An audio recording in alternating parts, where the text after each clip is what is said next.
Turkey is one of my favorite countries to visit. The food and people are wonderful. I've also had a good experience with Turkish Airlines before. The best economy food I've ever had on a plane was on 2 Turkish domestic flights. Yet, it's been about a decade since I've been back to Turkey. I've also really wanted to review Turkish business class, as it has a legendarily good reputation regarding the food and service. However, the hard product, the seat, simply hasn't been competitive.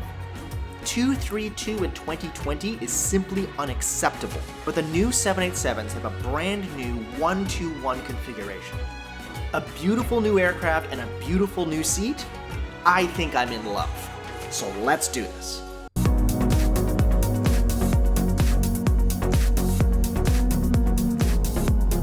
To book the flight, I paid 70,000 United miles to fly from Chicago to Atlanta to Istanbul. At the time, Turkish only flew the 787 to 2 cities in the US, Atlanta and Washington. While Atlanta has decent availability, there are simply no award seats for the entire calendar out of Washington. As you can see, our situation is shockingly grim. The best availability I've seen is on the Istanbul-Bali route, where there's 4 seats available in business class on almost every flight. Yes, there is a direct Chicago-Istanbul flight, but it's on a 777. One downside of flying out of Atlanta is that it's very much a Delta hub, and the Star Alliance presence is quite limited. There's no Turkish or Polaris lounge here. There's a rather simple United Club in Terminal A that frankly isn't even worth dwelling on. So I took the plane train over to Terminal F, where the international airlines depart from.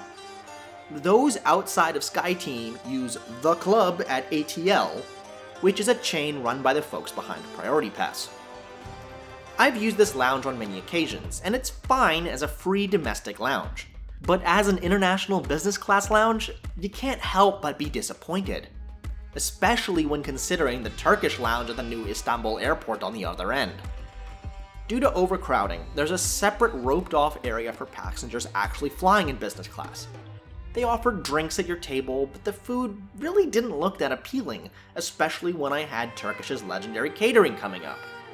The Wi-Fi was also incredibly slow, and I was unable to send emails with attachments.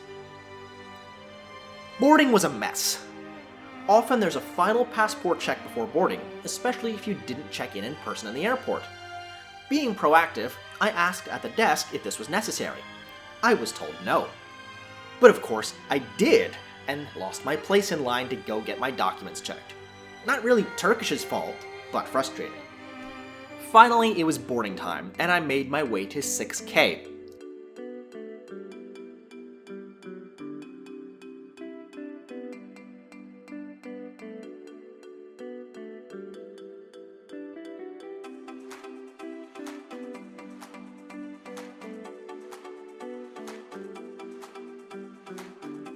The 30 seats are configured in 8 rows in a 1-2-1 layout. For the window seats, odd numbers are closer to the aisle, while evens are nearer to the window. In the middle, the odd number seats are closer together, and I normally call them honeymoon seats. Except Turkish elected to have huge privacy dividers on the seats. You can barely see your seatmate. Divorcing seats is more like it.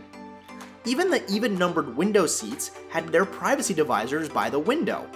I'm not really sure who this provides privacy from, and only obstructs your view. These seats are the same that Singapore is installing on their regional business class, and have a fair number of critics and detractors. It's gotten so bad that Turkish is re-evaluating the seat and says they will install a revised version in the future. But I personally like the seats and don't think that's necessary. There's a compartment for the headphones and other small items with USB and full power that's fully enclosed. There's also a cute little mirror. To control the lights, there's a touch panel, and on your left there's both seat controls as well as an entertainment remote. The tray was good, but a little janky to line up to retract.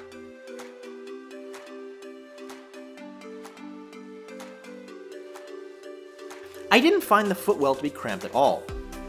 There's not one, but 2 individual air nozzles. Finally, there's a comfortable provided pillow, but we'll get to the actual bedding later. As I was getting settled, a wonderful flight attendant named Nejda introduced herself and welcomed me on board with a choice of juices. I picked raspberry mint. It was freaking amazing! Seriously, I drink this every day. How is this not a thing? Starbucks, somebody, you'd better get on this. Shortly afterwards, the onboard chef came by with the menu and asked that we fill out the breakfast card. He later went around and took orders personally before takeoff, though he had to stop before he got to my row. Then we were presented with a bag of slippers and a shoe bag.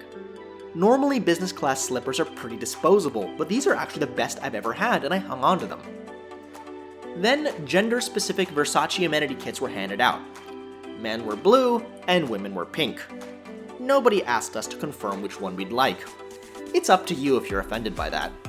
In addition to some cologne, there was lip balm, moisturizer, earplugs, and a toiletry kit. Additionally, I'd like to highlight the eye shades and socks. Both were easily the best I've ever seen in an amenity kit. The eye shades are now a permanent addition to my travel kit, and the socks are so comfortable I wear them around the house.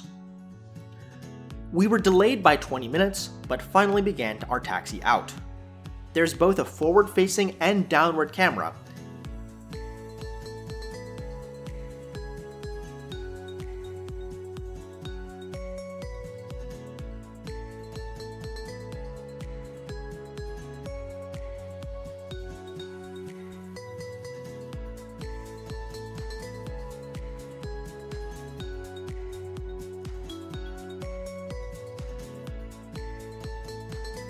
After takeoff, the meal service began with a hot towel, tea, and some very tasty mixed nuts.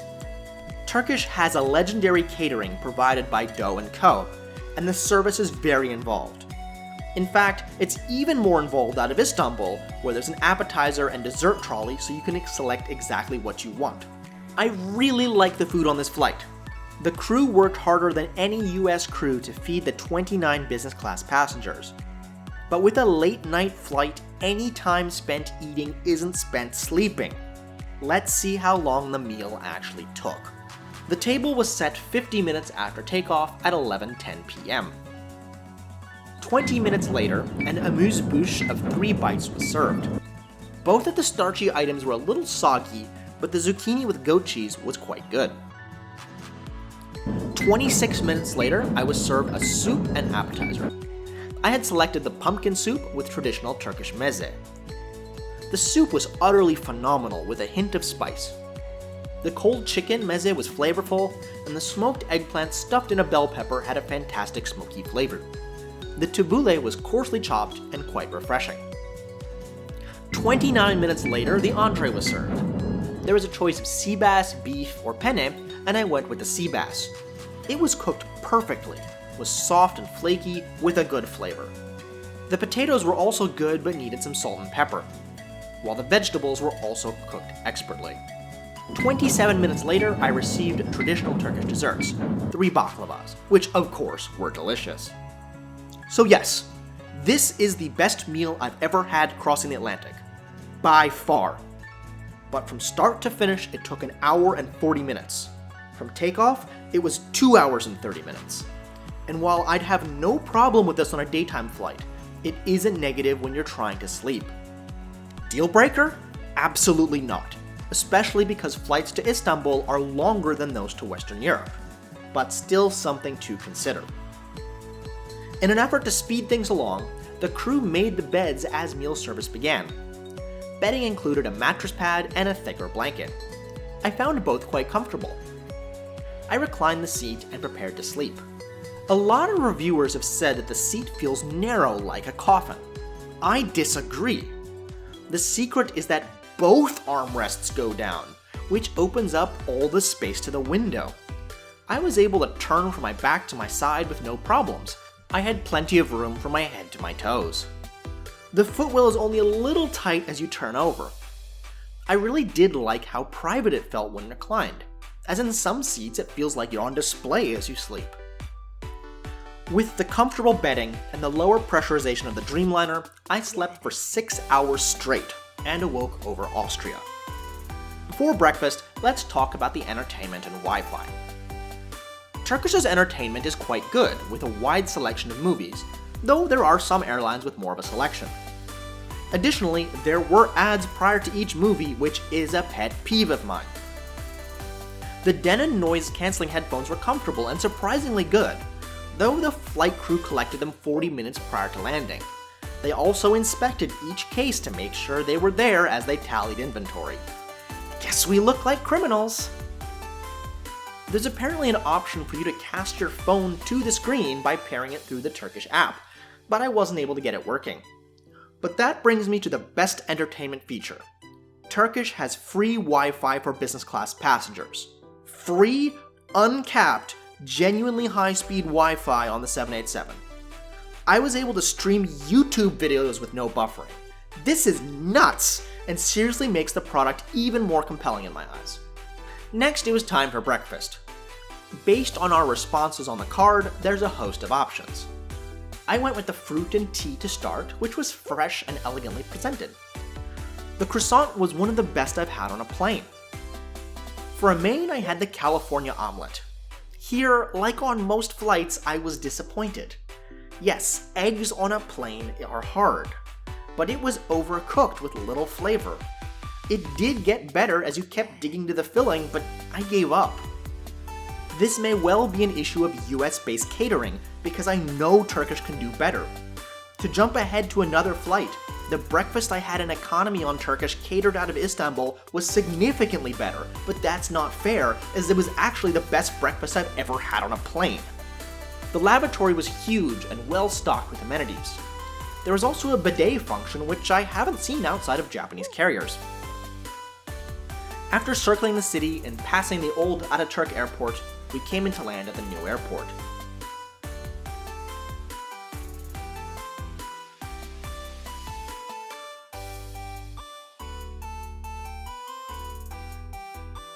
The runway we landed at was furthest away from the terminal, and we taxied for 30 minutes. I'll cover the new airport in another video, but in short, I absolutely hate it. Why they changed it, I can't say. You just liked it better that way, Istanbul! Although it looked like we parked at a jet bridge, we took the stairs down to awaiting buses. Turkish has a dedicated bus for business class passengers, so we didn't have to wait long and everybody easily got a seat. The bus to Istanbul itself was caught in traffic, and it took roughly an hour and 10 minutes.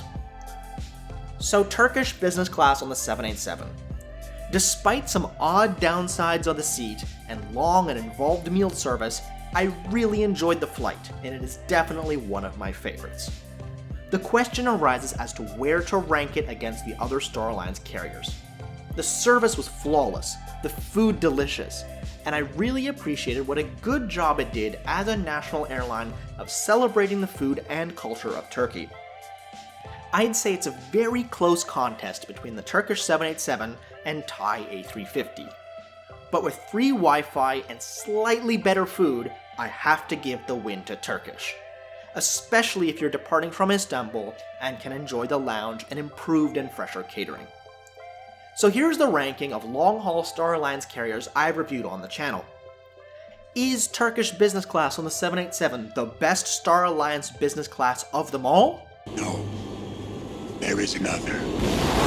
I'm saving that #1 spot for an airline near and dear to my heart, also with flawless service and delicious food. And as soon as I can fly the room out of Chicago and can find an award seat, I'll be all over it. Thanks for watching. Do you agree with my rankings, and what are your thoughts on Turkish? Let me know down below. If you like this video, click that button and check out some other flight reviews linked here. Thanks for watching, and I'll see you on the next one.